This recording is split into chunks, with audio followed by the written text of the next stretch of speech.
ఇవాళ ఛత్తీస్గఢ్ కు కేంద్ర హోంమంత్రి అమిత్ షా రానున్నారు. దంతెవాడ జిల్లాలో కేంద్ర హోంమంత్రి పర్యటించనున్నారు. అమిత్ షా టూర్ నేపథ్యంలో భారీ బందోబస్తు ఏర్పాట్లు చేశారు. దంతేశ్వరి ఆలయాన్ని ఆయన సందర్శిస్తారు. ఇప్పటికే దంతెవాడను పోలీసులు తమ ఆధీనంలోకి తీసుకున్నారు. ఉదయం 11 గంటలకు కర్లీ హెలిప్యాడ్కు అమిత్ షా చేరుకుంటారు. అక్కడ నుంచి దంతేశ్వరి ఆలయానికి వెళ్తారు. అనంతరం హైస్కూల్ ఆవరణలో ఏర్పాటు చేసిన పండు ముగింపు సభలో ఆయన పాల్గొంటారు. ఇక అమిత్ షా పర్యటన నేపథ్యంలో దంతెవాడ కంటోన్మెంట్గా మారింది. ఈ నెల 7వ తేదీన దంతెవాడ జిల్లా బంద్కు మావోయిస్టులు పిలుపునిచ్చారు. ఈ నేపథ్యంలో పోలీసులు అప్రమత్తమయ్యారు. జిల్లాలోకి వచ్చే ప్రతి వాహనాన్ని క్షుణ్ణంగా తనిఖీ చేస్తున్నారు. సాయంత్రం 5 గంటలకు రాయపూర్లో పోలీసులతో పాటు సహకార శాఖ అధికారులతో అమిత్ షా సమావేశమవుతారు.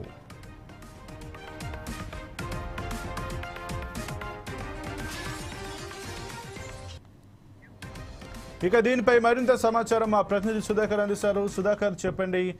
ఈ రోజైతే కేంద్ర హోంమంత్రి అమిత్ షా దంతెవాడకు అయితే రానున్నట్టుగా తెలుస్తుంది. నేపథ్యంలో అధికారులు కూడా భారీ ఏర్పాట్లు అయితే చేస్తున్నట్టు తెలుసు. మనందరికీ తెలుసు, ఛత్తీస్గఢ్ దంతెవాడ అనేది ముఖ్యంగా మావోయిస్టులకు కీలకమైనటువంటి స్థావరంగా కొనసాగుతున్న నేపథ్యంలో అమిత్ షా అక్కడికి రానున్నారు. అలాగే 7వ తారీఖున కూడా మావోయిస్టులు కూడా బంద్కు పిలుపునిచ్చినట్టుగా ఉంది. ఈ నేపథ్యంలో అమిత్ షా పర్యటన ఏ రకంగా ఉండబోతుంది? అక్కడ ఎటువంటి పరిణామాలు ఉండే అవకాశం ఉంది? ఛత్తీస్గఢ్ రాష్ట్రంలోని దంతెవాడ జిల్లాలో మాత్రం నేడు కేంద్ర మంత్రి అమిత్ షా మాత్రం అక్కడ పర్యటించున్నారు.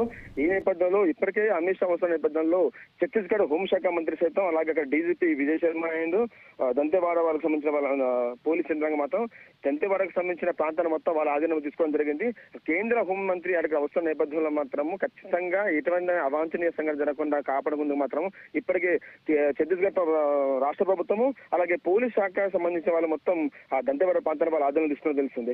ఏదేమైనా అనుకోవచ్చు, గత 4 రోజులుగా ఛత్తీస్గఢ్ రాష్ట్రంలో చూసుకుంటే దండకారణలో మావోయిస్టులకు పోలీసులకు వచ్చేసి వరుస ఎన్కౌంటర్ జరుగుతూనే ఉన్నది.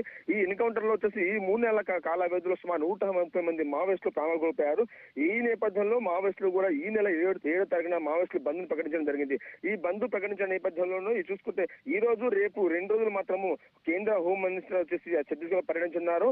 అంతేకాకుండా 7వ తేదీ నాడు మాత్రమే మావోయిస్టులు బంద్ ప్రకటించడము, ఈ సమయంలోనే కేంద్ర హోంమంత్రి అక్కడికి వెళ్ళిన నేపథ్యంలో మాత్రము ఛత్తీస్గఢ్ ప్రభుత్వాన్ని మాత్రం కంటికి కొలుకోలేకపోతుంది. ఒకేసారి ఏదైనా అవాంఛనీయ సంఘటన జరిగితే మాత్రము దీనికి ఎటువంటి పరిణామాలు ఎదుర్కొంటామనే భయంతో మాత్రము ఇటు ఛత్తీస్గఢ్ ప్రభుత్వం ఉంది. అంతేకాకుండా గతంలో చూసుకుంటే ఛత్తీస్గఢ్ లో కాంగ్రెస్ ప్రభుత్వం ఉండే, కానీ ప్రస్తుతానికి ఛత్తీస్గఢ్ లో సైతం బీజేపీ ప్రభుత్వం ఉంది. సో ఇప్పుడు బీజేపీ ప్రభుత్వం ఉన్న నేపథ్యంలో బీజేపీకి సంబంధించిన కేంద్ర హోంమంత్రి అక్కడ వెళ్ళడము, అక్కడ ఉన్న పరిసర ప్రాంతాలపై చర్చలు జరిపే అవకాశం ఉంది. అంతేకాకుండా గతంలోనే కేంద్ర హోంశాఖ మంత్రి చెప్పడం జరిగింది, 2026 మార్చి 30 నాటికి మాత్రము ఛత్తీస్గఢ్ అంటే భారతదేశంలో మావోయిస్టు లేకుండా అంతర్జాతీయ విషయంగా కొన్ని ప్రణాళికలు చేసిన జరిగింది.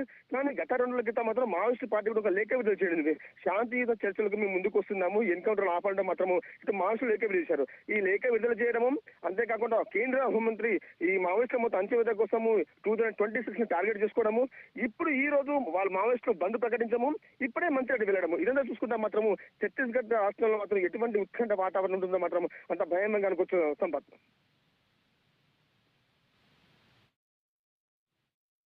అమిత్ షా కూడా వచ్చే మార్చి వరకు కూడా ఈ ఛత్తీస్గఢ్ కాబట్టి దేశంలో ఎక్కడ కూడా మావోయిస్టులు అనేది లేకుండా చేస్తాం.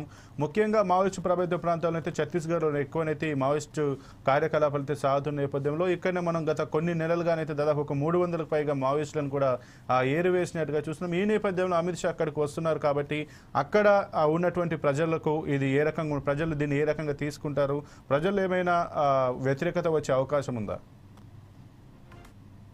కేంద్ర రాష్ట్ర ప్రభుత్వాల మీద మాత్రం ఛత్తీస్గఢ్ ప్రాంతంలో ప్రజల నుంచి మాత్రం వాళ్ళకు అసమ్మతి నెలకొంది అనుకోవచ్చు. ఎందుకంటే ఒకప్పుడు మావోయిస్టులు ఏజెన్సీ ప్రాంతాలు ఎక్కడికి వెళ్తే మాత్రం సాధారణ పౌరులకు అండగా నిలబడే పార్టీ ఎవరైనా ఉన్నారంటే మాత్రం వాళ్ళు మావోయిస్టు పార్టీ మాత్రమే. అయితే ఛత్తీస్గఢ్ రాష్ట్రం వచ్చేసి మొత్తం ఏజెన్సీ ప్రాంతం కావడం, మళ్ళీ అంతేకాకుండా మావోయిస్టులు ఎక్కువ ఛత్తీస్గఢ్ ప్రాంతానికి చెందిన వాళ్ళు ఉండడము ఇక్కడ కూడా అనుకోవచ్చు. అయితే ఈ మధ్య కాలంలో ఛత్తీస్గఢ్ రాష్ట్రంలో వరుస ఎన్కౌంటర్ జరుగుతుంది. సుమారు ఈ 3 నెలల కాల వ్యవధిలో జరిగిన ఎన్కౌంటర్ లో అగ్రనేతలకు సంబంధించిన వాళ్ళు 1 2 130 మంది మావోయిస్టులు అగ్రనేతలు చనిపోవడం జరిగింది. జరిగింది. ఈ చనిపోయిన తర్వాత దీనిలో కొంతమంది ఆదివాసులు చనిపోయినట్టు మావోయిస్టులు లేకుండా వెలుగు చేశారు. కానీ ఇక్కడ చూసుకుంటే ఎక్కడ చూసినా అంటే తెలంగాణ, మహారాష్ట్ర, ఛత్తీస్గఢ్ ఇటువంటి రాష్ట్రాలలో ముఖ్యంగా చూసుకుంటే వీరి 4 రాష్ట్రాల కలయిక ప్రాంతం వచ్చేసి ఛత్తీస్గఢ్ రాష్ట్రము.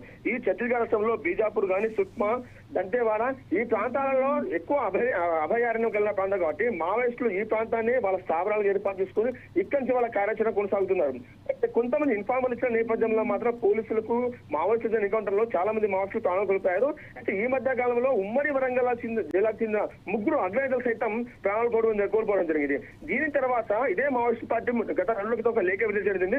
శాంతియుత చర్చలకు మేము సిద్ధంగా ఉన్నాము, మీరు ఎన్కౌంటర్ ఆపాలంటూ మాత్రం మీకు లేఖ విడుదల జరిగింది. ఈ లేఖ విడుదల చేసిన తర్వాతనే మళ్ళీ వీళ్ళు బంద్ ప్రకటించారు. ఎందుకంటే గతంలో జరిగిన ఎన్కౌంటర్ నిరసనగా వీళ్ళు బంద్కు పిలుపునిచ్చారు. ఈ పిలుపునిచ్చిన సమయం చూసుకుంటే 7వ తేదీ, కానీ నిన్న సాయంత్రమే అక్కడికి కేంద్ర హోంశాఖ మంత్రి వెళ్ళడము, నిన్న ఈ రోజు 2 రోజులు అక్కడే ఉండడం ద్వారా ఒకే రోజు కాలం మధ్యలో గ్యాప్ ఉంటుంది. అది కూడా శ్రీరామనవమి వేడుకలు జరుగుతూ ఉంటాయి. ఈ సందిగ్ధంలో ఎటువంటి వాతావరణం జరుగుతుంది, మరీ మావోయిస్టు పార్టీలకు అణచివేత దిశగా ఇప్పటికే పోలీసులు తనను కూపింగ్ చేస్తున్న నేపథ్యం కనబడుతూనే ఉంది. అయితే పోలీసులు అక్కడ వెళ్ళిన తర్వాత మావోయిస్టులు తారసపడితే ఈ ఎన్కౌంటర్ జరగడము, అయితే కేంద్ర మంత్రి వచ్చే నేపథ్యంలో ఎన్కౌంటర్ జరిగితే మాత్రం ఖచ్చితంగా అక్కడ ఏజెన్సీ ప్రాంత ప్రజలు మాత్రము ఏ సమయంలో ఏ సంఘటన నెలకొంటుందని భయం అయితే ఆలోచిస్తున్నాను సంపత్. అయితే సుధాకర్, మనం చూసాం మావోయిస్టులు కూడా మేము శాంతి చర్చలకు సిద్ధంగా ఉన్నాం. ఇటు ఛత్తీస్గఢ్, తెలంగాణ, ఆంధ్రప్రదేశ్ అలాగే మహారాష్ట్ర సరిహద్దు ప్రాంతాల్లో ఉన్నటువంటి అన్ని మావోయిస్టు కమిటీలతో పాటు మేము అందరం కూడా శాంతి చర్చలకు సిద్ధంగా ఉన్నాం, మీరు కూడా రావాలి అంటూ కూడా వీళ్ళైతే ఏదైతే లేఖ విడుదల చేశారో దానికి సంబంధించి ఇప్పుడు ఈ అమిత్ షా పర్యటన నేపథ్యంలో ఈ శాంతి చర్చల గురించి ప్రస్తావన వచ్చే అవకాశం ఏమైనా ఉందా? ఖచ్చితంగా సంపత్. అయితే కేంద్ర మంత్రి అమిత్ షా ఛత్తీస్గఢ్ పర్యటనలో భాగంగా వెళ్ళడం జరిగింది. అక్కడికి వెళ్ళిన తర్వాత శాంతియుత చర్చలకు కేంద్ర ప్రభుత్వం సజావుగా ముందుకొచ్చేసి ఒప్పుకుంటుందా అనే ఒక ఉత్కంఠ వాతావరణం నెలకొంది. అయితే కేంద్ర మంత్రి మాత్రం ఒకటి చెప్పింది, గతంలోనే 2026 మార్చి 30 నాటికి మావోయిస్టులు లేకుండా అణచివేతలో భాగంగా ముందుకొస్తామని చెప్పడం జరిగింది. దాని తర్వాత మావోయిస్టులు మేము శాంతియుతంగా చర్చలకు వస్తామని లేఖ చేసిన తర్వాత కూడా ఈ ఎన్కౌంటర్ కొనసాగింది. సో ఈ ఎన్కౌంటర్ కొనసాగిన బదులు మావోయిస్టులు మాత్రం కొంత ఆవేశంగానే ఉన్నారనుకోవచ్చు. అంతేకాకుండా ఈ శాంతియుత చర్చలు అనుకున్నవి లేఖ విడుదల చేసిన తర్వాతనే ఛత్తీస్గఢ్ కు రాష్ట్ర కేంద్ర మంత్రి పోవడం మాత్రం ఒక ఉత్కంఠ వాతావరణం నెలకొందనుకోవచ్చు. ఎందుకంటే అతను ప్రజలతో మమ్మే కోసం పోతున్నాడా, అక్కడ దేవస్థానం దర్శనం కోసం పోతున్నాడా, దానికోసం తర్వాత. కానీ మావోయిస్టులు ఒక లేఖ విడుదల, మేము 7వ తేదీ నాడు బంద్ ప్రకటిస్తున్నాము దంతేవాడ జిల్లాకు, దీన్ని ఖచ్చితంగా పాటించాలని మావోయిస్టులు లేఖ విడిచిన తర్వాతనే కేంద్ర మంత్రి అక్కడ పోయిన తర్వాత మాత్రం మావోయిస్టులకు ఏజెన్సీ పాలన ఉన్న ప్రజలకు మాత్రం ఒక ఉత్కంఠ నెలకొందనుకోవచ్చు. కేంద్ర మంత్రి వస్తే పోలీసు బలగాలు ఖచ్చితంగా దండకాలలో కూమింగ్ చేపడతాయి. ఈ కూమింగ్ చేస్తున్న నేపథ్యంలో ఎవరైనా మావోయిస్టులు తారసపడితే ఖచ్చితంగా ఎన్కౌంటర్ జరుగుతాయి. మళ్ళీ ఎన్కౌంటర్ జరిగిందంటే కొంతమంది మావోయిస్టుల ప్రాణాలు కానీ పోలీసుల ప్రాణాలు పోతాయి. సో ఈ నేపథ్యంలో ఛత్తీస్గఢ్ కు కేంద్ర మంత్రి అవడం అవసరమా అనే మాత్రం వాయిస్ అక్కడ నిలబడుతుంది Sampath. Okay, thank you Sudhakar.